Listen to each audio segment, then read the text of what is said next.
an ordained minister. I'm a wife and a mom. And my spiritual journey started in South Africa. And over the years, experiences across different continents have shaped the way that I see God working in our lives. I never thought I would write a book. I never saw myself as an author. But it's something that the Lord has been speaking to me for a while. And that's kind of how my journey started. It's just, there's all God. Meet Me at the Well, this book was birthed through John 4. I was busy reading the book of John 4, and I got to verse 4 where it says Jesus had to go through Samaria. And when I got to that verse, I got stuck there, and it's like, all right, Lord, why did you have to go through there? You know, it's not something that you read anywhere in scripture specifically. And then I just started digging.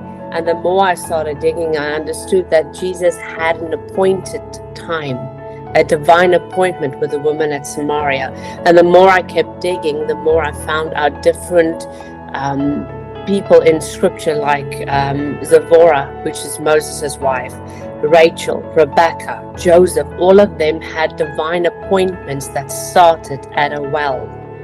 And how it is our choice as humans to meet Jesus at our own wells, and whether we will meet him at the well, whether we would be willing to lay everything down and step into that divine appointed time and let destiny unfold the way it needs to unfold. Because each one of those characters in the Bible, when they said yes, it changed the trajectory of history.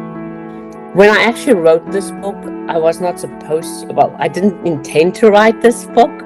A dear friend of mine actually challenged me, and she said to me, Antoinette, you have a story that needs to be told, and it's time for you to write. And I know you asked me earlier about how do I see myself as a writer, but this book plays a big role in that, because the challenge was to write to the Lord as a gift on my birthday. So I accepted the challenge begrudgingly in a way, but I did write the book, and I actually finished it on my birthday. And for me, that on its own was a gift from the Lord, because it was his way of saying that, see, I told you, you can do it. I do mission work as well. And one of the things that the Lord said to me was, when you go out on the mission fields, who are you? And I said, Lord, I'm your hands and your feet. And he said to me, what about my voice? Are you not my voice? And that kind of struck me. And it's like, all right, so when I started writing, I kept on hearing the Lord's voice saying to me, you have a story, you have my story. And there's a story that needs to be told. And that is your voice, whether you speak it or whether you write it out, it's still his voice, his message going out to people. And I've learned that just by being obedient, no matter what it looks like, no matter what it might sound like, if it reaches one person, it's done. That's all you needed to do. So that's kind of why I think writing for me was so important to do.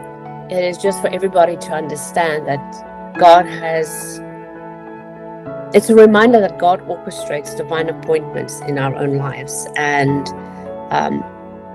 there might be moments in our lives that feels ordinary, but are actually really extraordinary, because he's at work in that.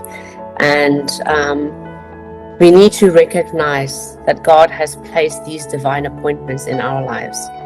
And even the smallest encounters can change the course of your own personal faith journey. And I hope that by reading this, you'll get a deeper understanding of it.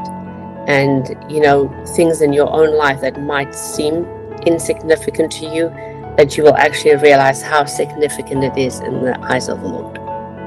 I was actually going through Facebook, and I was talking to the Lord. I'm like, Lord, how do I promote these books? How do I get the word out?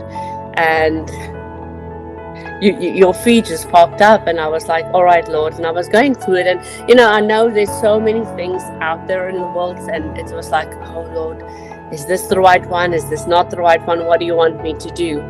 And so I filled out the application, and I prayed. I said, Lord, if this is from you, I'm going to trust the process.